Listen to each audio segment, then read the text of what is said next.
Grab a black trash bag, some flowers, and a big basket because we're headed outside to make something really fun for your patio today. The trick to this project is lining the basket interior with a trash bag. You can get it inside the basket and then cut off the excess so that it's the exact height of your basket and there's not extra. If your basket is fairly tall like mine is, a great hack to fill up some of that excess space inside is to toss in some old plastic flower pots from the nursery, or plastic cups work too. Now we can fill the rest of the basket up with potting soil and start arranging our flowers.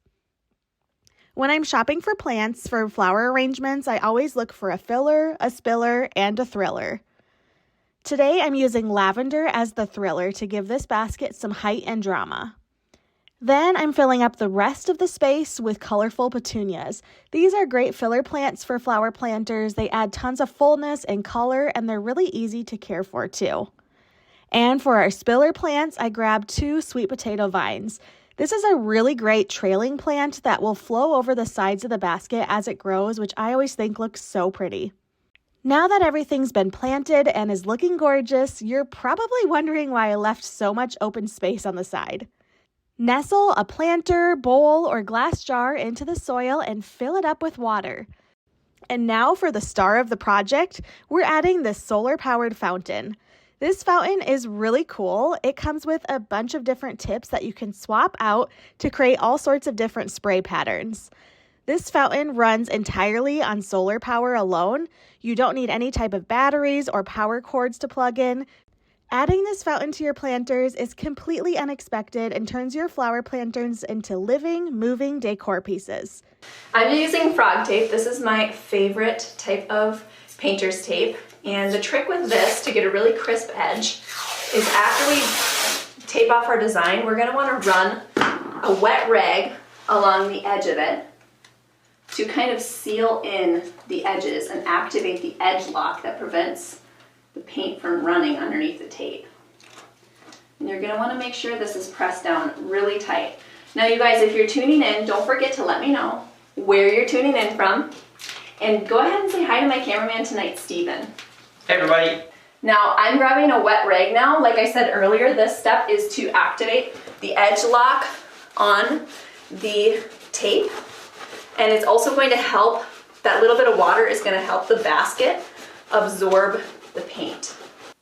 I think this is going to look so cute. And if you guys are liking it so far, don't forget to let me know. Is there a particular reason you chose black? Yeah, just because it's more neutral and I wanted it to match my inspiration photo. Look at that nice crisp line, even on a textured surface. So I think, yeah, putting that wet rag on there really activated the edge lock and made that work out really good. These are really easy to manipulate. So whenever you buy a faux plant, it's nice because you don't have to worry about plant care, and you have a lot more versatility on where you can put it in your home, how much light it's getting, how far away it is from a window. Now these faux little fiddle-leaf figs, it's kind of a mouthful, are indoor use only, so that's something to consider when you are purchasing this, but it's perfect for like a living room, a bedroom, and of course I'm having it in my bathroom. I think it's gonna look so cute and chic. Even the leaves individually are stiffer and easy to manipulate. So I like that because sometimes they come just a little bit bent out of the box. And you want to make sure that everything is looking as realistic as possible. So you spread them out from each other and then you kind of tip the end of the leaf up a little bit like it's growing. Just like that. So now we're in the corner where I want to display my fiddle leaf fig. This is directly opposite the door when you enter our new bathroom. So I have my basket that we've just painted, and I'm going to use an ice cream bucket to lift up and elevate the fiddle leaf fig to make it look more substantial. So this is just going to sit right on top of there. And you could technically like glue this if you wanted, and then in order to fill this up, you could do a lot of different fillers. In fact, I'd love some ideas in the comments right now on what you guys might fill in here. You could fill it with like recycling and then put some real soil on top of that to make it look really realistic. But I'm going to kind of cheat and fill out the basket since it's a little misshapen, having it, been acquired secondhand. with just a dark brown blanket. So I think that this will fool a lot of people, and if it doesn't, then, you know, it's clearly a fake plant. So I think it's still gonna look good. I think that is looking really, really cute. And the basket definitely gives me West Elm vibes, which, if you remember, was my inspiration. Kind of a high-end modern look. Here's how I turn this basket into modern home decor. I traced the bottom of the basket on a piece of 1/4-inch plywood and used a jigsaw to cut it out.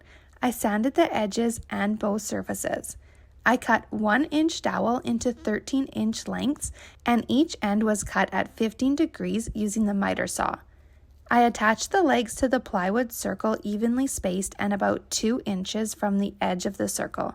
I removed the macrame detail on the basket, and I used hot glue to secure the basket to the wood base. I placed a plant inside, and now I have a beautiful modern plant stand. I hope this inspires you to get creative with baskets and make your own beautiful plant stand. You are going to run for the plant pot shelves when you see how enchanting this idea turned out. I'm stuffing some paper inside a medium pot to catch any potential drips. A tube of waterproof silicone is being inserted into a gun. I'm applying silicone to the bottom of the plant pot along all the holes. I'm spreading the silicone with a small knife to ensure the entire surface is covered. The bottom tray is being siliconed, then pressed back onto the bottom of the pot until it clicks into place. The silicone is also being applied to any inside holes. I'm applying hot glue to the bottoms of both the small and medium pots, then holding them together until the glue sets. Container garden soil is being added to the lower pot. Flowers are being planted into the soil. Any gaps are getting a little more soil filler. I'm giving the top pot a quick rinse to ensure it's completely free of soil, then tipping it ever so slightly to drain the water. The empty top bucket is getting filled up with water. I'm opening up a solar water fountain, which will be the key element to this feature. I'm attaching included extenders to a solar water fountain, which will help keep the water fountain centered. The fountain extenders are being cut to fit the water-filled flower pot. Then once set inside the water, the sunshine instantly activates the water fountain, creating the easiest water feature for any outdoor sitting area or garden space. There is nothing quite like the sound of trickling water while enjoying your outdoor space. I hope this inspires you to ramp up your own simple flower pots with a special water fountain feature of your own. Thanks for watching Home Talk, and see you next time.